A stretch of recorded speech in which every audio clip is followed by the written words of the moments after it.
Halo semuanya, selamat datang di Ruang Film. Bagaimana kabar kalian semua? Semoga selalu sehat dan baik-baik saja. Sesuai jadwal, jadi pada hari ini kita akan kembali melanjutkan series Donghua Sword Star episode terbaru. Yang mana ini adalah episode yang ke-123. Namun sebelum kita mulai, lebih baik kita lihat lagi apa saja yang telah terjadi pada episode sebelumnya. Di minggu kemarin, Brolin dan keadaan terpaksa harus menarik mundur seluruh pasukannya dan tidak lagi menyentuh Lo Feng bersama kelompok Gunung Tiga Kapak.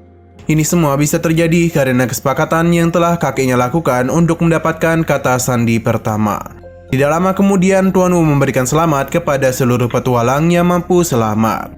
Akan tetapi mereka itu harus keluar secepat mungkin, sebab dia hanya memberikan waktu selama 90 menit saja bagi mereka untuk bisa pergi meninggalkan dunia dalam dunia. Untung saja tim Lo Feng berhasil selamat berkat Babata dan juga Atuka. Setelah semua itu, mereka yang baru saja keluar dari dunia petir langsung disambut oleh kemarahan Nolan San.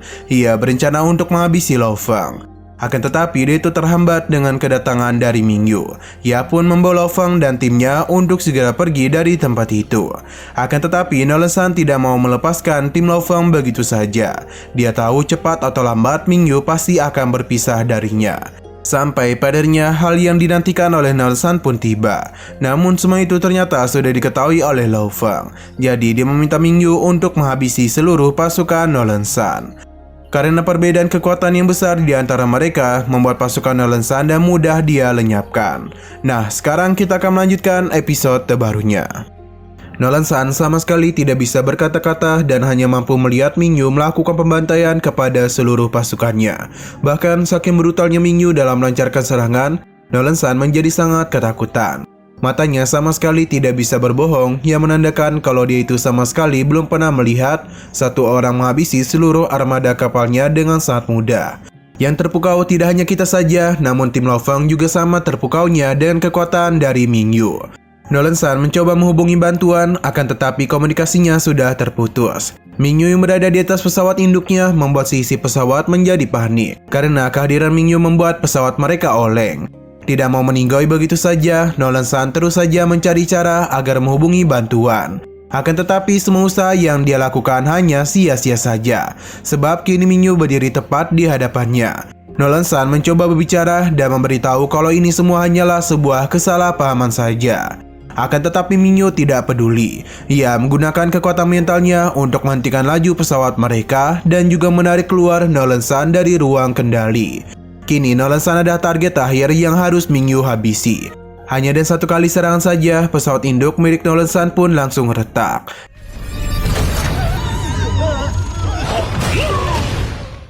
Ia pun memberitahu Nolan San kalau siapapun yang memiliki niatan jahat kepada anggota Gunung Tiga Kapak, maka mereka akan dihabisi. Lo Feng menganggap jika Nolan San meninggoy, maka bumi akan benar-benar terbebas dari bahaya.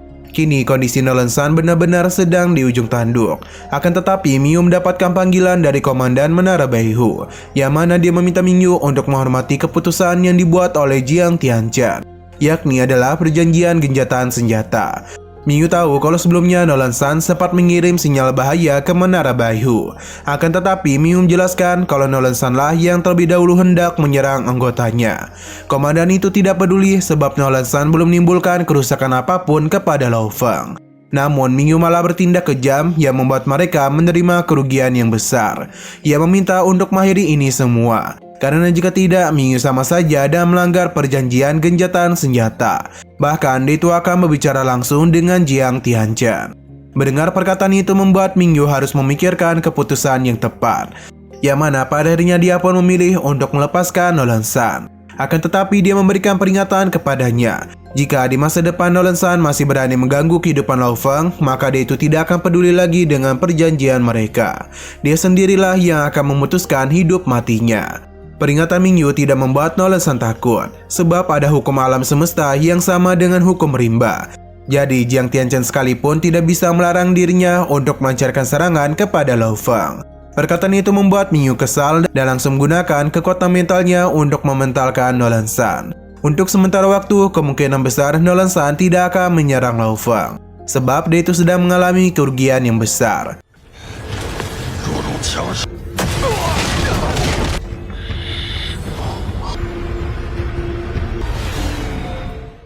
kembali ke pesawat milik Lo Feng, yang mana Mingyu datang menghampiri mereka. Atuka segera memberikan hormat kepadanya. Babata pun membawa Atuka pergi dari situ. Mingyu meminta maaf kepada Lo Feng karena dia tidak bisa menghabisi Nolan San akibat perjanjian yang sebelumnya yang telah mereka buat. Lo Feng memahami keputusannya. Mingyu menanyakan kemanakah tujuan mereka pergi. Untuk saat ini mereka itu akan kembali secepat mungkin ke bumi, sebab gelombang ketiga penyerangan keluarga Nolan San akan sampai dalam 2 tahun. Jadi Lo Feng dan nyalinya harus bersiap-siap dulu. Nah, meskipun Lo Feng telah memulangkan 100 planet pemberiannya, akan tetapi Mingyu akan memberikannya 5 planet sebagai tempat berlindung. Selain itu dia juga memberikan railgun level 5 kepadanya. Dia berharap senjata itu bisa berguna untuk mereka. Meriam laser itu tentu saja membuat Babata menjadi sangat senang. Tidak lupa Lo Feng juga berterima kasih kepada Mingyu. Scene pun berpindah kepada Dewan dan juga Baikalo yang mana Nolan San dan kondisi terluka menghubungi mereka. Ia menanyakan berapa lama lagi mereka sampai ke bumi. Berdasarkan hitungan yang Dewan lakukan, setidaknya mereka akan sampai ke bumi tinggal 1 tahun 253 hari lagi. Merasa ini terlalu lama, Nolan San meminta mereka untuk gunakan mode kecepatan penuh. Sebab dia itu ingin mereka melakukan penaklukan secepat mungkin. Dewan paham, akan tetapi mereka itu akan menggunakan terlalu banyak bahan bakar. Bahkan bisa saja membuat mereka tidak bisa pulang. Nolan San tidak peduli karena tugas mereka adalah mengambil alih kapal luar angkasa klan otomat yang berada di bumi. Selain itu, ia juga meminta Dewan dan juga Baikalo untuk menghabisi Lo Feng. Selama bumi kehilangan pemiliknya, maka mereka bisa mengambil alih bumi. Selain itu, dia juga meminta Dewan untuk memperhatikan keluarganya. Dewan paham dan sesaat kemudian Nolan San mulai pergi dari komunikasi mereka. Baikalo mulai melakukan apa yang sebelumnya diminta oleh Nolan San, yakni menggunakan mode kecepatan penuh.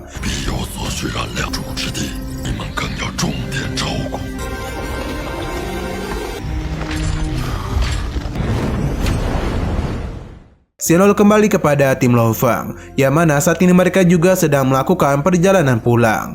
Di sini Hong tahu betul kalau mereka tidak bisa terus mengandalkan perlindungan dari orang lain, sebab untuk melindungi bumi satu-satunya cara yang aman adalah menjadi lebih kuat lagi. Lo Feng paham, apalagi perselisihan mereka dan keluarga Nolan San masih jauh dari kata selesai. Untung saja sebelumnya mereka telah mendapatkan 40 harta di dunia dalam dunia. Karena harta ini sangat berharga, jadi Lo Feng telah mempercayakannya kepada Bank Alam Semesta. Beberapa harta sudah Lo Feng tukarkan menjadi uang, jadi dengan dana itu seharusnya sudah cukup untuk meningkatkan kesiapan tempur mereka. Akan tetapi Lo Feng sempat mengkhawatirkan satu hal, yang mana Brolin sudah mendapatkan bola kristal warisan. Jadi dia takut itu semua akan menimbulkan masalah besar bagi mereka.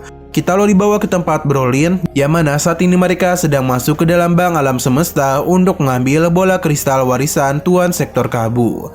3 kata sandi pun diminta karena hanya dengan itulah mereka bisa mengambil harta ini. Brolin paham dan mulai mengeluarkan 3 kata sandi yang sudah susah payah dia dapatkan. 3 kata sandi pun digabungkan, yang mana mereka mulai membentuk sebuah pola rumit. Sangat wajar mengapa pengamanan sangat ketat sebab ini adalah harta bola kristal warisan. Setelah melakukan proses pembukaan harta yang satu rumit, akhirnya kotak penyimpanan pun mulai mereka lihat. Brolin menanyakan apakah ini memang benar bola kristal warisan. Hegarep yakin kalau dan semua itu maka tahta kerajaan sudah berada dalam jangkauan mereka. Pada akhirnya bola kristal warisan Tuan Sektor Kabu pun diperlihatkan. Inilah harta yang memakan ribuan nyawa dari para pejuang.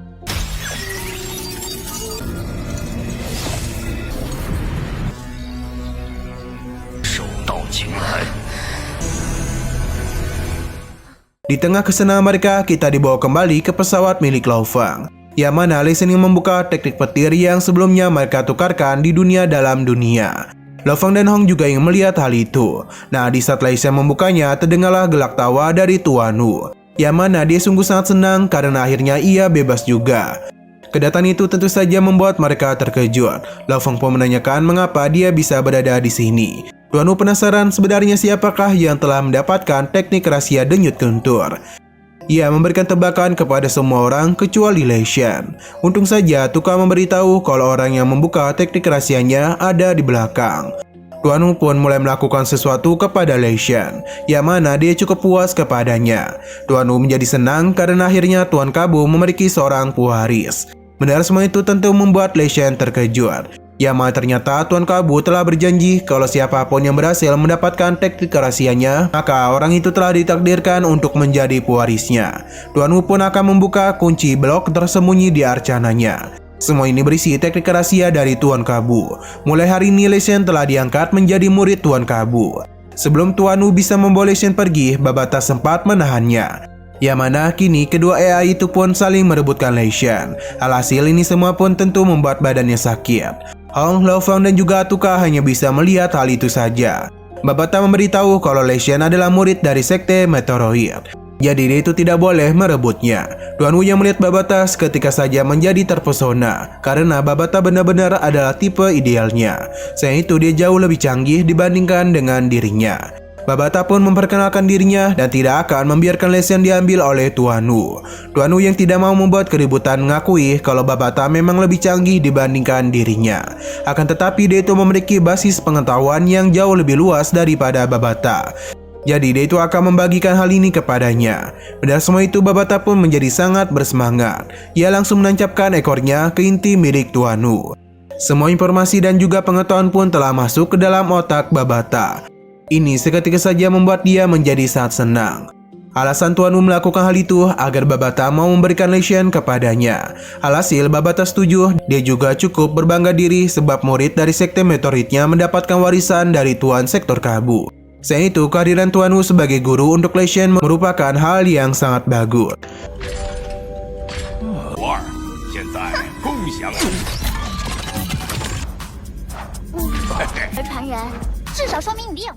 ，Di sini Lao Feng menanyakan seberapa kuat warisan yang berada dalam bola kristal. Karena setelah Brolin mendapatkannya, maka dia itu akan menjadi ancaman terbesar untuk tim Lao Feng. Terlihat kalau Brolin dan juga Hegerep masih terpukau dengan harta itu. Apalagi Tuan Wu mengatakan kalau bola kristal warisan cukup kuat sampai membuat orang ketakutan. Pada akhirnya kita pun akan melihat bagaimana isi dari bola kristal warisan. Sebuah lubang hitam pun muncul, yang mana itu seketika saja membuat Brolin dan Hegerep menjadi sangat senang. Akan tetapi yang muncul bukanlah harta melainkan Tuan Wu. Dia memberikan selamat kepada mereka. Dia juga mengatakan kalau mereka lah pemenang kompetisi dunia dalam dunia. Brolin dan juga Hegerep tidak mencurigai apapun dan mereka yakin kalau Tuan Wu akan memberikan harta yang sangat hebat. Setelah mencari kesana kemari, Tuan Wu pun mulai memberikan harta itu. Wajah senang Brolin dan juga Hegerep seketika saja sirna karena harta yang dikeluarkan oleh Tuan Wu hanyalah sebuah koin kosmik saja. Bukannya 1000 atau jutaan, namun itu hanya 1 koin saja. Tuan Wu pun tertawa puas dan pergi meninggalkan tempat ini. Brolin menjadi sangat marah karena baru menyadari Tuan Wu telah mempermainkan mereka. Ia pun mengajak kakeknya untuk mencari Tuan Wu dan melaporkannya. Akan tetapi Hegerep memintanya untuk merahasiakan semua itu dan jangan sampai orang lain mengetahuinya. Karena jika tidak mereka itu akan malu. Hanya saja Tuan Wu sudah memberitahukan hal ini kepada tim Lao Feng. 一美，恭喜你们呀！再让第3个人知道。 Mereka sungguh tidak menduga kalau bola kristal warisan ternyata hanyalah tipuan semata. Ternyata jutaan tahun yang lalu, Tuan Wu sudah memasukkan kode sumbernya sendiri. Sedangkan metode rahasia guntur dia masukkan ke dalam sebuah chip. Untuk 3 kata sandi sendiri bukanlah hal untuk membuka bola kristal, namun melainkan berisi data dirinya. Setelah pengumuman yang sebelumnya Tuan Wu lakukan, ia sudah secara otomatis mentransfer semua data kehidupannya ke dalam kode sumber. Ini semua dilakukan untuk mengeluarkan dirinya dari dunia dalam dunia. Tuan Wu mengakui kalau dia sangatlah menghormati tuannya. Akan tetapi dia sudah sangat lama terjebak di dalam dunia dalam dunia. Meskipun dia hanyalah sebuah AI, namun dia juga memiliki kehidupan. Jadi sebagai makhluk yang ingin hidup, dia itu juga ingin mengejar makna kehidupan. Atuka dan yang lainnya benar-benar terpukau dengan tujuan hidup Tuan Wu. Hal itu juga dirasakan oleh Babata. Sedangkan Atuka merengek di tubuh Tuan Wu. Ia membenarkan semua perkataan Tuan Wu. Sebab sebagai AI, mereka juga harus memiliki hak asasi. Akan tetapi dirinya malah terus mendapatkan siksaan dari Babata. Babata yang melihat semua itu mencoba untuk memberikan ancaman kepada Atuka. Di sini Lao Feng tahu kalau dunia dalam dunia akan terbuka lagi dalam 10 juta tahun. Jadi jika data aslinya berada di sini, lantas bagaimana data yang berada di sana? Ternyata Tuan Wu yang asli akan offline dan pada saat yang sama dunia dalam dunia juga akan ditutup untuk selamanya. Hal itu membuat mereka kesal sebab ada ribuan prajurit yang terkunci di dalam sana. Tuan Wu juga tahu dan mereka itu tidak akan pernah keluar dari dunia dalam dunia. Perkataan Tuan Wu tentu saja membuat mereka marah. Karena jika mereka terlambat untuk keluar, maka tentu saja mereka akan terperangkap di sana. Di antara mereka, Lao Feng lah yang paling marah, karena sudah ada begitu banyak pejuang yang mati hanya untuk merebutkan 3 kata sandi yang ternyata adalah harta palsu. Tuan Wu membenarkan kalau 3 kata sandi hanyalah barang palsu. Akan tetapi, entitas dari bola kristal warisan itu nyata. Karena ternyata Tuan Wu sendirilah yang merupakan bola kristal warisan. Benar semua itu tentu saja membuat mereka terkejut. Karena dan kata lain, Lei Shen telah mendapatkan bola kristal warisan. 还有几十万武者将永世无法逃出。3重密码是假的，严格来说是存在的。 Masih di dalam pesawat Lao Feng, yang mana Tuan Wu memberitahu kalau bola kristal warisan bukanlah barang palsu, melainkan barang itu memang ada, yang mana bola kristal adalah wujud sebenarnya dari Tuan Wu. Ini berisikan puluhan juta tahun pengalaman dari Tuan Kabu, dan hal itu jugalah Tuan Wu ini bisa berevolusi menjadi kehidupan yang cerdas seperti sekarang. Apa yang dilihat oleh orang lain bisa dirinya lihat. Rumor mengatakan kalau bola kristal bisa membantu manusia berevolusi. Akan tetapi semua itu adalah kebohongan besar. Lei Shen menghentikan cerita Tuan Wu yang membuat dia agak kesal kepada calon penerus tuannya. Lei Shen memberitahu berapa kali mereka dalam bahaya karena ulah Tuan Wu. Akan tetapi Tuan Wu hanya tertawa saja. Sebab semua itu adalah risiko untuk mendapatkan harta karun.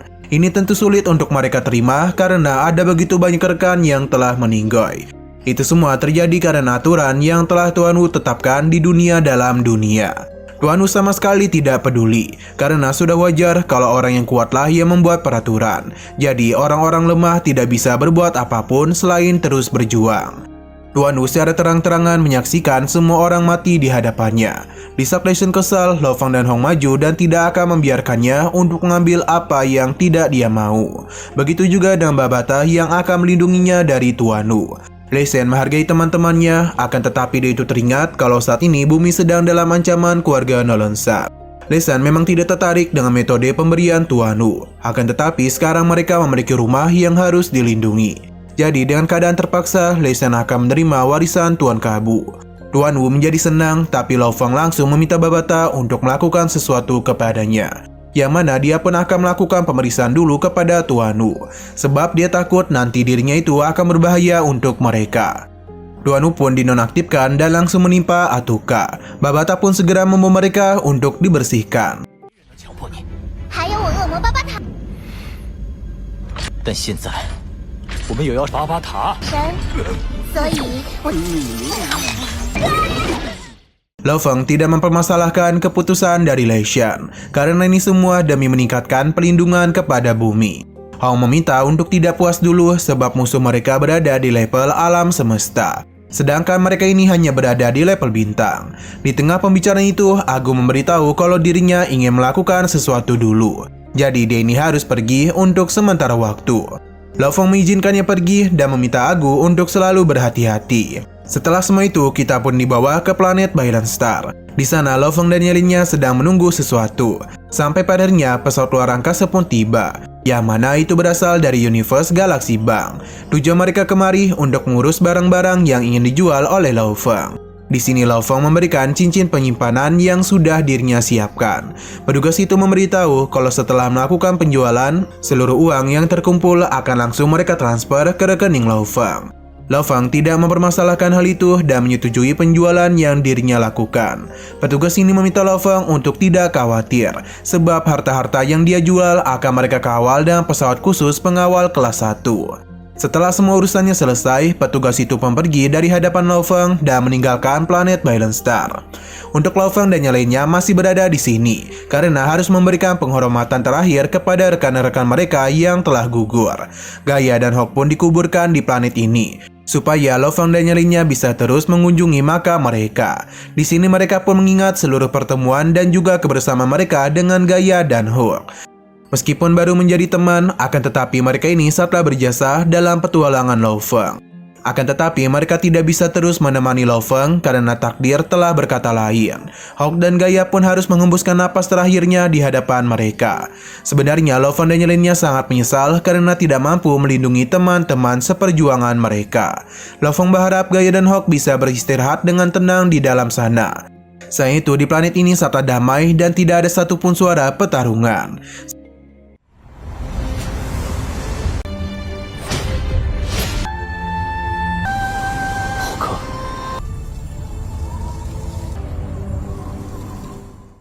Setelah memberikan pemakaman yang layak kepada Hook dan Gaia, Lo Feng dan yang lainnya pun kembali melanjutkan perjalanan untuk kembali ke bumi. Nah, di sini terlihat kalau Lo Feng itu sedang kepikiran sesuatu. Lei Shen dan Hong pun mencoba menenangkannya sebab besok mereka akan tiba di bumi. Tapi sampai saat ini mereka masih belum mendapatkan kabar apapun tentang Agu. Babata meminta untuk tidak memikirkan hal ini karena bagaimanapun Agu telah bebas. Bisa saja dia terinspirasi dari Tuan Wu yang ingin mencari arti hidup yang sebenarnya. Namun Lo Feng merasa Agu akan kembali karena dia berjanji hanya pergi sebentar saja. Hong mencoba menahannya, namun Babata mengingatkan kalau semua ini adalah salah Lo Feng karena dia itu menghapus biochip pada Agu. Jadi mereka tidak bisa melakukan pelacakan kepadanya. Selain itu, Agu juga memiliki kekuatan hebat dan merupakan kartu andalan untuk bisa melindungi bumi. Tapi apa daya dia sudah pergi dan mereka tidak bisa menemukannya. Lo Feng tidak ingin terlalu memikirkannya sebab Agu itu berhak untuk bebas dan juga membuat keputusannya sendiri. Sesaat kemudian Babata mendapatkan pesan yang mana seketika saja membuat dia menjadi super senang. Karena ternyata semua harta Lo Feng berhasil terjual dan uangnya sudah dikirim. Babata memberitahu kalau seluruh harta yang dijual oleh Lo Feng menghasilkan begitu banyak uang. Bahkan saking banyaknya, Babata sendiri harus menambahkan 0 di belakang angkanya. Total uang yang mereka hasilkan sekitar 11,23 triliun koin alam semesta. Jumlah ini tentu saja membuat mereka senang. Dan uang itu setara dengan puluhan wilayah galaksi. Bisa dikatakan kalau kekayaan Lo Feng saat ini setingkat penguasa domain. Dan uang sebanyak itu tentu Lo Feng harus membagikannya kepada Hong dan juga Lei Shen. Ia telah mengirimkan ini kepada mereka. Dan sisa uangnya akan Lo Feng gunakan untuk meningkatkan kesiapan perang di bumi. Akan tetapi Lo Feng lagi dan lagi memikirkan Agu. Babata meminta untuk tidak memikirkan hal itu sebab saat ini dirinya sudah menjadi pelanggan bintang 3. Jadi Lo Feng itu harus menangani dua undangan ini. Babata pun meminta Lo Feng untuk memilih salah satu. Yang mana tentu saja Lo Feng dan kedua saudaranya memilih undangan dari Battle Egg Coliseum. Babata agak kesal karena mereka itu memang maniak pertarungan. Pertarungan di Battle Egg Coliseum terjadi setiap hari. Tentu tempat itu berbeda dengan The Killing Field, yang mana setiap pertarungan di Battle Egg Coliseum adalah pertarungan hidup dan mati. Jadi jika mereka kalah maka akan mati secara permanen. 别光顾着分啊，天真。2个选择，3个无知。大的不同是，这里的每一场。 Mendengar hal itu, Lei Shen pun sangat ingin melihat pertarungan di sana. Akan tetapi mereka harus kembali ke bumi dulu untuk mempersiapkan pertarungan besar. Namun Babata memberitahu kalau pertarungan ini bisa ditonton melalui alam semesta maya. Namun pertarungannya sangat nyata, dan menyaksikan pertarungan itu maka mereka bisa melihat betapa besarnya level di alam semesta ini. Lo Feng dan yang lainnya pun sepakat untuk menonton pertarungan di Battle Egg Coliseum. Sesaat kemudian mereka pun mulai memasuki alam semesta maya. Berhubung Lo Feng telah menjadi pelanggan bintang 3, jadi tentunya mereka mendapatkan tempat yang sangat nyaman. Di sini Babata meminta mereka untuk memilih pertarungan mana saja yang sedang berlangsung. Siapa sangka kalau banyak sekali peserta yang ada di Battle Egg Coliseum. Lo Feng sepertinya melihat sesuatu dan mencoba untuk menghentikan nama itu. Dan ternyata Agu telah berpartisipasi dalam Battle Egg Coliseum. Ini semua tentu saja membuat mereka terkejut. Dan kita pun langsung dibawa ke pertarungan Agu. Dan ternyata itu memang benar adalah dia. Lo Feng dan nyalinya disambut oleh seorang wasit yang memberitahu kalau pertarungan hidup dan mati itu sedang mempertemukan bangsa dari planet Lucio bernama Gage dan suku Mongli hitam bernama Agu. Tanpa berlama-lama lagi, wasit pun memulai pertarungan mereka. Di sini Agu yang merupakan seorang master mental memulai lebih dulu dan menggunakan daggernya. Akan tetapi Gage yang memiliki sebuah perisai dan mudah menahan serangan dari Agu. Tidak berhenti sampai di situ saja, ketika Agu melepaskan tombaknya, seketika saja Gage menggunakan kekuatan domain S-nya untuk menghentikan serangan tombaknya. Bahkan itu membekukan seluruh area yang berada di hadapannya. Domain yang Gage lepaskan tentu membuat Agu terkejut. Bahkan dia itu harus terjebak ke dalam es ciptaan Gage.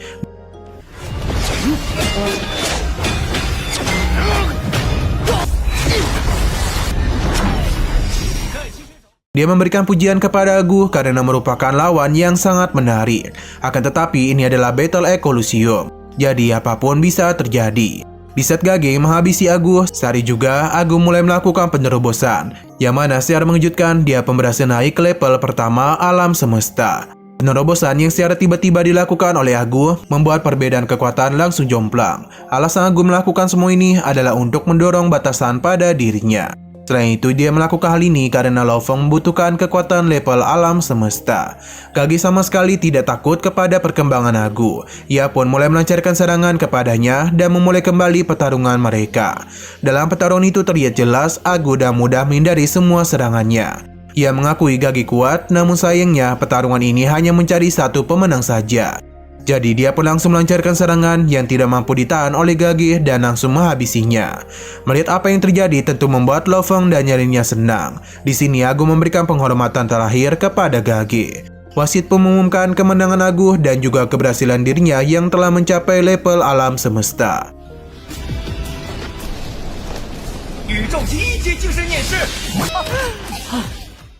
Sesaat kemudian, Lo Feng pun mulai menghubungi Agu, yang mana dia pun segera menemui Lo Feng dan yang lainnya. Di sini Lei Shen memberikan pujian kepada Agu karena dia menggunakan serangan pamungkas yang hebat dan juga memberikan selamat atas penerobosan yang telah dia lakukan.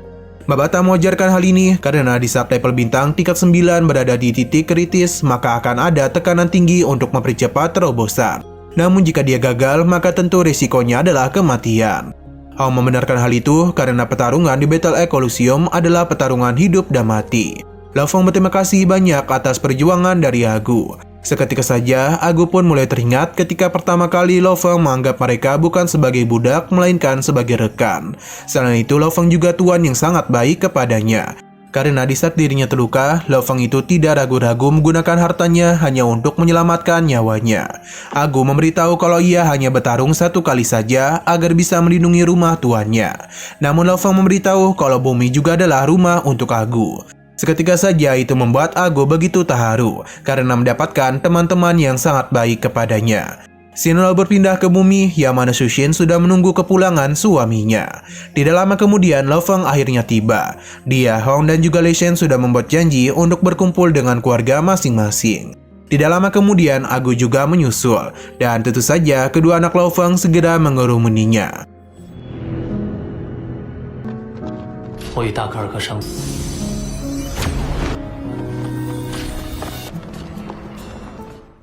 Sayangnya, Lo Feng tidak bisa beristirahat dengan tenang, sebab invasi keluarga Nolan San datang dengan sangat cepat dari perkiraan mereka. Babata tahu kalau mereka sedang menggunakan mode kecepatan penuh. Berkat itulah mereka mampu mengurangi perjalanan menjadi 100 hari. Lo Feng merasa tidak ada yang berbeda, karena bagaimanapun pertarungan akan tetap terjadi. Maka karena itulah mereka harus membuat strategi yang kuat untuk menahan mereka. Namun Babata mengingatkan kalau lawan yang mereka hadapi berada di level alam semesta. Selain itu, dirinya juga telah melakukan pelacakan dengan berbagai cara untuk mengetahui siapa yang telah dikirim oleh Nolan San untuk menyerang bumi. Babata mulai menjelaskan kalau ada pria bernama Dewan yang berada di level alam semesta tingkat 6. Lalu ada sosok pria yang merupakan murid dari Nolan San bernama Baikalo. Ia berada di level alam semesta tingkat 8. Keluarga Nolan San hanya mengirim satu pesawat saja, yang menandakan kalau mereka percaya dua orang ini bisa menghancurkan bumi. Lo Feng harus berpikir dengan keras untuk menangani masalah itu. Jadi dia pun mulai mengirimkan pesan kepada seseorang. Di sisi lain, Nolan San menemui Baikalo dan juga Dewan. Mereka yakin kalau tidak lama lagi mereka itu akan segera sampai di bumi. Akan tetapi karena menggunakan mode kecepatan penuh, maka mereka tidak bisa menggunakan mode siluman. Jika bumi melaporkan kedatangan mereka, maka takutnya kerajaan Gunung Naga Hitam akan marah kepada keluarga Nolan San. Nolan San meminta untuk tidak memikirkan hal itu, karena Brolin berada di pihaknya. Jadi dia yang mengalami kerugian besar atas ulah Lo Feng pasti juga menginginkan kematiannya. Dan begitu, Dewan dan juga Baikalo pun bisa melakukan penyerangan tanpa memikirkan apapun. Dan tentu saja, dendam kepada Lo Feng harus mereka balaskan.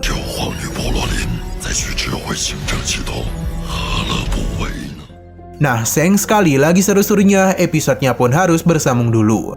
Akan tetapi sebelum kita akhiri, seperti biasa kita akan melihat preview bagian selanjutnya. Yang mana di alam semesta maya, Lo Feng tidak sengaja bertemu dengan Baikalo. Ia pun meremehkan Lo Feng sebab dia itu baru berada di level bintang saja. Sedangkan dirinya dan juga Dewan berada di level alam semesta. Perbedaan ranah yang besar ini tentu saja akan menjadi ancaman bagi bumi. Baikalo berjanji akan membuat Lo Feng membayar atas semua kesalahannya kepada keluarga Nolon San. Namun Lo Feng tidak tinggal diam saja. Dia akan menggunakan uangnya untuk membeli pelayan yang sangat kuat. Selain itu, dirinya juga mulai berlatih dan tentu pertarungan nanti Lo Feng akan menggunakan peran besar binatang bertanduk emasnya. Oke, sekian dulu pada video kali ini. Untuk video selanjutnya akan segera hadir. Jadi bagi kalian yang mengikuti series ini, langsung saja klik subscribe dan aktifkan loncengnya. Terima kasih banyak yang sudah menonton video sampai habis. Jika kalian suka pada video ini, klik like dan share ke teman-teman kalian tentang channel ini. Dan ditunggu aja kelanjutannya. Oke, sampai jumpa di video selanjutnya.